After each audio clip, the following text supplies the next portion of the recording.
Vamos lá então para o resumo das leituras do mês de agosto. Ainda vai levar um tempo para esse canal se regularizar com relação aos meses. Setembro eu trago quando der, mas hoje então a gente vai se atentar para as leituras do mês de agosto. Foram 4, mas foram leituras bem carregadas. Algumas leituras muito boas, outras nem tanto, mas vocês vão entender à medida que elas forem aparecendo aqui. E eu já comecei o mês de agosto com um livro que com certeza aí vai encabeçar as minhas listas de melhores leituras do ano. Uma leitura nacional, uma leitura de uma autora que eu conheci recentemente, inclusive, porque eu fiquei apaixonado pela figura dela. Ela é realmente assim, uma pessoa incrível e eu quero ler tudo que essa mulher escreveu. E eu tô falando da Maria Valéria Rezende, Com o Voo da Guará Vermelha. Esse livro aqui, então, ele vai contar a respeito do encontro de duas personagens, o Rosálio e a Irene. Rosálio é um cara que ele é pedreiro, ele trabalha alguma coisa assim com um serviço bem braçal, salvo me engano é esse a profissão que ele tem, mas ele vive solto no mundo, ele trabalha onde ele encontra alguma função, algum emprego, alguma coisa que dê uma subsistência para ele. Ele tem uma questão de desapego de raiz, ele é uma pessoa que não tem uma raiz muito firme, ele é solto no mundo, ele pertence a todos os lugares, ao mesmo tempo a nenhum. E ele vai trabalhar numa espécie de garimpo e lá ele conhece essa personagem da Irene, que é uma prostituta soropositiva, que tem um filho que não mora com ela, ele vive com uma senhora que cuida dele, porque a Irene não tem condições de cuidar do menino, e eles se encontram. Existe um fato que faz com que ele se aproxime mais ainda do que a questão afetiva, que é o fato do Rosálio não saber ler nem escrever, ele é analfabeto, e o maior sonho da vida dele é conseguir aprender e desenvolver essa habilidade. Ele é um comunicador nato, ele tem uma facilidade muito grande para se comunicar, ele conta histórias muito bem. Então a Irene, ela vai se aproximar dele nesse sentido, né, para passar o pouco que ela conhece de leitura e de escrita, e ele vai estar lá absorvendo tudo que ela tem para passar. Mas além disso tem as vivências dos dois. É uma história que é muito completa, assim, tem muita coisa envolvida. Depois o Rosálio vai também querer uma profissão que ele consiga articular esse poder que ele tem de comunicação. É uma história muito linda, é uma história muito bonita, muito dolorida. Tem essa questão do preconceito que ambos sofrem, né, por questões de classe social, por questão de inaptidão no meio em que vivem, por questão de preconceito, por conta do fato da Irene ser soropositiva, ser prostituta, mãe solteira, ter um filho pequeno que não mora com ela, enfim, tem muita coisa que é colocada nas costas desses personagens e que a Maria Valéria vai brilhantemente discutir ao longo do livro inteiro. Ela trabalha muito bem com essa questão dos opostos, assim, do masculino, do feminino, do desenvolvido e do que é assim, muito do interior, muito primitivo até. Essa questão da escuta e da fala, porque ambos os personagens conversam bastante e os melhores momentos partem dessas discussões entre os dois. Da cura, da doença. Então é um livro que o tempo todo eu vi esses opostos se encontrando e se equilibrando de uma maneira perfeita. Um livro incrível, muito, muito bom. Eu fiz vídeo só para ele, eu vou deixar o card lá em cima para quem quiser dar uma olhada, mas fica a minha recomendação, excelente mesmo. O segundo livro foi uma leitura que eu não gostei tanto assim. Foi um livro que eu li em parceria com a Bárbara, do B de Barbárie, e com o Matheus, do Literato Brasileiro, para o nosso Clube do Starnone. Foi o livro, acho que de julho, a gente leu com um pouco de atraso. Mas era um livro que eu queria ler há muito tempo, fazia um tempão que eu queria ler esse livro. Tinha sido um livro indicado pela Chimamanda na época em que ela teve lá aquele trabalho com a tag e tal. Eu tô falando do Um Dia Vou Escrever Sobre Este Lugar, do Binyavanga Wainaina. Esse é um livro de memórias. E o que acontece? Eu aprendi com esse livro que um livro de memórias ele não pode, não deve ser lido como um livro de romance, porque afinal ele não é. Mas eu tive um pouco de dificuldade.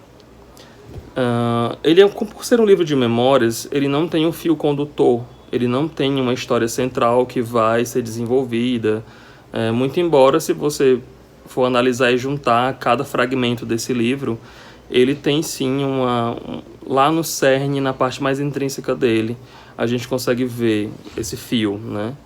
mas eu preciso dessa liga. Os pontos que ele traz aqui dentro desse livro são bem interessantes, dá muita discussão. Inclusive a Tami, do Literatami, fez um vídeo incrível sobre esse livro que eu recomendo que todo mundo veja, quem gostou e quem não gostou.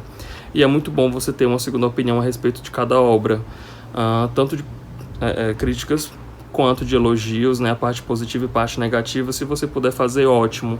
Ela fez um vídeo brilhante a respeito dele e ela tirou muita coisa, porque ele tem muita coisa para oferecer.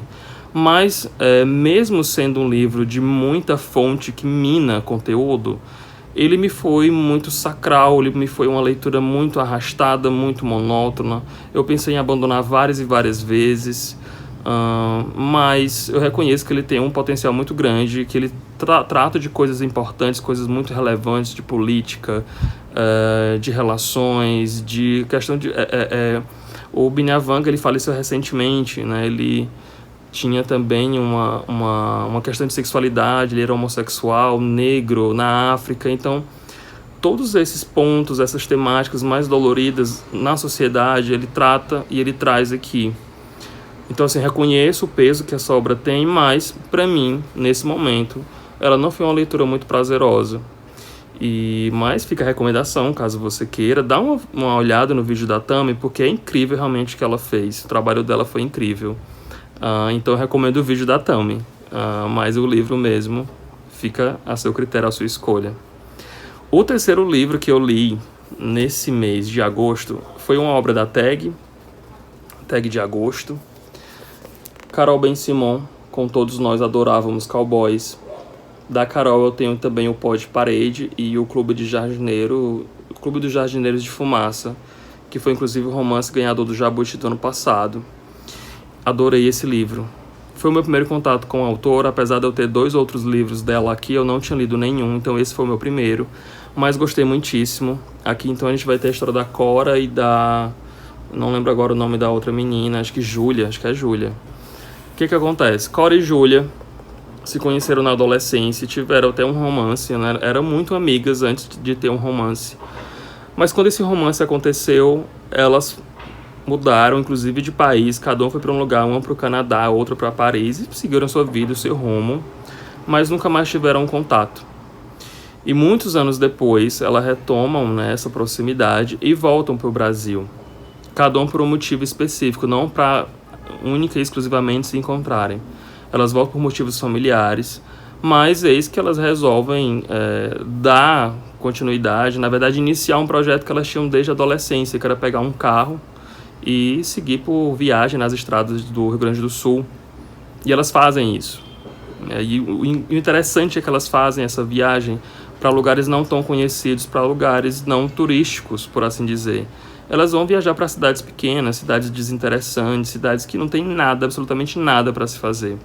Mas é aí que vem o grande trunfo da história, né? Porque essa viagem que elas fazem é uma viagem que não é só geográfica pelas estradas do estado, ela é uma viagem interna também. Então, quando elas se afastam do grande centro urbano de Porto Alegre, quando elas vão para esse interior, quando estão só as duas, elas se encontram. É uma viagem que é para as duas, né? Internamente mesmo. Então, elas vão enfrentar dilemas, vão surgir questões que até então elas não tinham se atentado ainda. Vai ter novamente essa fagulha, essa centelha de romance que havia, mas eu acho que o principal é realmente elas enfrentarem a si próprias, né, os seus demônios internos. E eu gostei muito da escrita dela, é bem simples, é bem clara, é bem direta, não tem muito rodeio, mas você consegue fazer claramente uma reflexão e tirar um pensamento, algo mais profundo daquele conteúdo que aparentemente é bem simples e é bem superficial, mas não, tem muitas camadas ali por trás também. Gostei muitíssimo, fiquei muito mais animado ainda com a leitura dos outros 2 livros dela que eu tenho aqui. E quero fazer muito em breve. Então tá muito recomendado também o livro de agosto da Tag. Existem também as edições comuns, né, que você encontra na livraria. Enfim, é um livro fácil de encontrar. Então vamos valorizar a nossa literatura nacional, a nossa literatura contemporânea. Clássicos são muito bons, mas tem muita coisa boa sendo feita hoje também. O último livro que eu li em agosto foi mais um também para o clube do Starnone, né, que é o meu clube lá com a Bárbara e com o Matheus, que a gente mantém no WhatsApp. E Rogério Pereira, Na Escuridão Amanhã. Esse estava na lista dos 3 há bastante tempo, a gente resolveu, vamos colocar ele então para a leitura do clube. E é um livro que me lembra Lavoura Arcaica, eu acho que eu disse isso no vídeo de leituras de julho.